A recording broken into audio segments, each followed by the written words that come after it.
এয়া হৈছে পালেং শাক। বৰ্তমান ৰবি শস্যৰ বতৰ, সেয়েহে আমি সদায় শাকৰ এখন আঞ্জা হওক বা ভাজিয়ে হওক এখন সদায় শাকৰ খাবলৈ লৈছোঁ।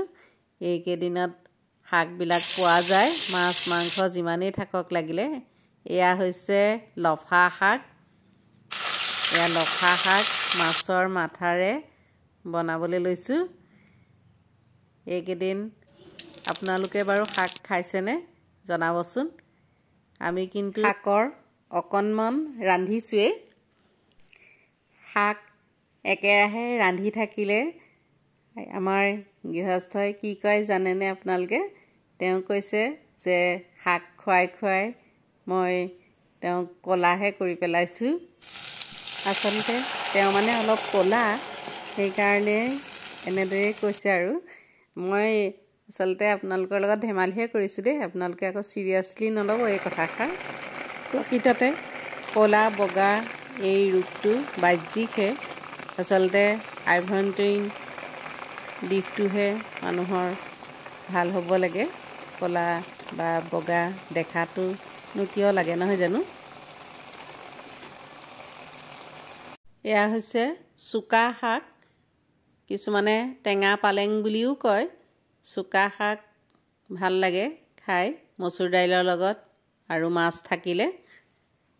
এইভাগ হৈছে সৰিয়হৰ শাক। সৰিয়হৰ শাকো খাই খুব ভাল লাগে। মচুৰ দাইলত চুকা শাকৰ লগত এটা বা দুটা মাছ দি দিলে ৰংটো চাওকচোন ইমান ধুনীয়া হৈছে। সৰিয়হ শাকৰ ভাজি আৰু এয়া চুকা শাকৰ আঞ্জা।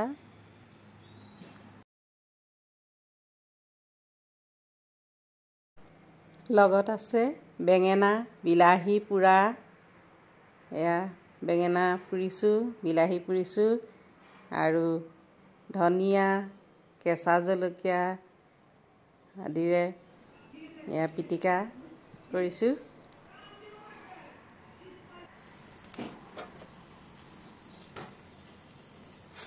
বেঙেনা পোৰা পিটিকা খাই কেনেকুৱা লাগে জনাবচোন। মোৰ ইউটিউব চেনেল ৰূপালীছ ডায়েৰী যদি ছাবস্ক্ৰাইব কৰা নাই ছাবস্ক্ৰাইব কৰিব আৰু কমেণ্ট কৰিবলৈ নাপাহৰিব। আগলৈ লগ পোৱাৰ প্ৰতিশ্ৰুতিৰে আজিলৈ সামৰিছোঁ।